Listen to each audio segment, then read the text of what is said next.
High বন্ধুরা, বেরিয়ে পড়লাম সন্ধ্যার কোলে কোলে বাজারের দিকে রওনা দিচ্ছি। এই যে গরু আসছে আর রাস্তার অবস্থা খুবই খারাপ, দেখতে পাচ্ছ সাইডে সব জল দাঁড়িয়ে আছে। আর গাড়িটা খুব সাবধানে আস্তে আস্তে চালাচ্ছি। দেখতে পাচ্ছ মাঠে জমিতে সব জল দাঁড়িয়ে আছে। এক সপ্তাহ ধরে বৃষ্টি হচ্ছে, বৃষ্টি রোদের মধ্যে ভিউটা একটু দেখে নাও কত সুন্দর।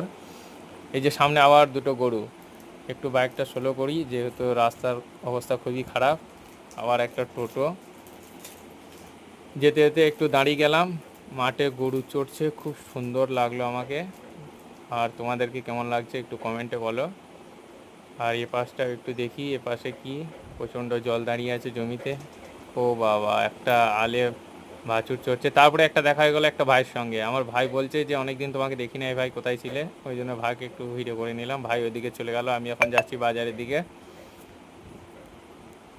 বাজার যেতে যেতেই এই যে আমার ফুফুতো ভাইয়ের দোকান, মাশাল্লাহ খদ্দের আছে, আল্লাহ দেখ আরও হোক। তারপরে চলে এলাম, ভাইপো সৌদি থেকে এসছে, ভাইপো এখন ফোনে কথা বলছে, ভাইপোর বিয়ে। তারপরে চলে এলাম চায়ের দোকানে, খেলন মামুর নিগন শিমুলিয়া চটি বাজারে তুহিন চা খাচ্ছে। একটু ব্রিজের ওপরে দাঁড়িয়ে দেখছি, আজকে যেহেতু সকাল থেকে বৃষ্টি হচ্ছে খুব একটা ভিড় নেই মানুষের। দেখতে পাচ্ছ তোমরা শিমুলিয়া চটি বাজার ব্রিজ, এই সাইডে ভাঙা ব্রিজ আছে।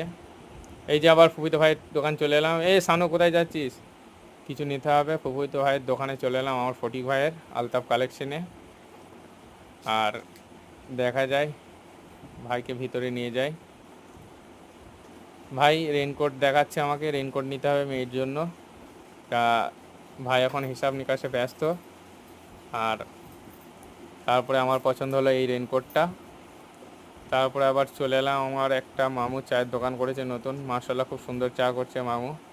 চাটা টেস্ট করা যাক। প্রথম এলাম মামুর চায়ের দোকানে, খুব নাম শুনছি মামুর চায়ের দোকানের। এই যে বাদশার কসমেটিকের দোকানের অপোজিটে মামুর চায়ের দোকান।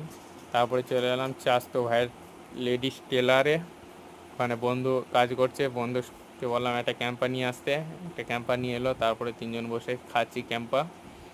দোকানটা একটু ঘুরিয়ে দেখাচ্ছি, বোম্বাই ফ্যাশন, খুব সুন্দর সেলাই হয় এখানে যেহেতু বোম্বের স্টাইলের। তারপরে আবার চলে এলাম মামুর চায়ের দোকানে।